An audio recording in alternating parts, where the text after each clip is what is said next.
बिस्मिल्लाहिर्रहमानिर्रहीम। Hello and अस्सलाम वालेकुम। मैं हूँ हिना अजमीन, तो वेलकम करती हूँ आपको अपने चैनल पर और साथ में आपका शुक्रिया अदा करती हूँ क्योंकि आपने अपना कीमती वक्त निकाला मेरे वीडियो को देखने के लिए। बेहतर होगा सदर किसी एक जमात के तर्जमान ना बने, खत का जवाब खत से देंगे। निगरान वजीर इत्तलात। सदर ममलिकत पूरे मुल्क के सदर हैं, वो किसी एक जमात के सदर नहीं। उनसे गुजारिश करेंगे कि अपने आईनी ओहदे की इज्जत का ख्याल रखें। मुर्तज़ा सोलंकी की मीडिया से गुफ्तगू।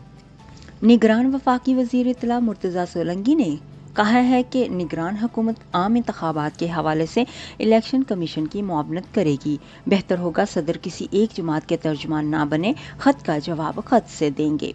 तफसीलात के मुताबिक लाहौर में मीडिया से गुफ्तगू करते हुए उन्होंने कहा कि सदर ममलिकत पूरे मुल्क के सदर हैं, वो किसी जमात के सदर नहीं। उनसे गुजारिश करेंगे कि अपने आईनी ओहदे की इज्जत का ख्याल रखें। बेहतर होगा सदर ममलिकत किसी एक जमात के तर्जमान ना बने।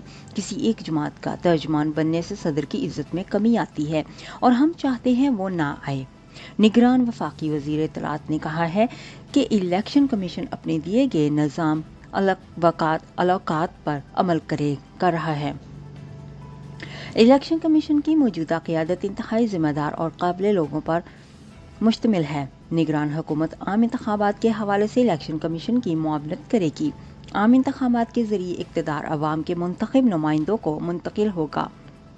शिकायत और तहफ़्फ़ुज़ात जमहूरियत का हिस्सा हैं। शिकायत करना हर एक का हक है। शिकायत को सामने भी आना चाहिए। उन्होंने मजीद कहा कि तवानाई के मुतबादिल ज़राए से बिजली हासिल करने पर तवज्जो दी जा रही है। मुस्तक़बिल की हुकूमतों के लिए ज़रूरी है कि इस पॉलिसी को जारी रखें। ज़्यादा से ज़्यादा तवज्जो तवानाई के मुतबादिल ज़राए पर दें। साबिक़ हुकूमत ने फैसला किया था कि सोलर से बिजली पैदा करेंगे। महंगी बिजली की पैदावार से आवाम पर बोझ पड़ता है। तवानाई के शोबे में चीन ने बहुत मदद की है। जाने से पहले अगर आपने मेरे चैनल को अभी तक सब्सक्राइब नहीं किया तो प्लीज़ काइंडली कर लीजिएगा और जी हाँ, अपना बहुत सा ख्याल रखिएगा। हमेशा खुश रहिएगा। नेक्स्ट वीडियो तक के लिए मुझे इजाज़त दीजिएगा। अल्लाह हाफिज़।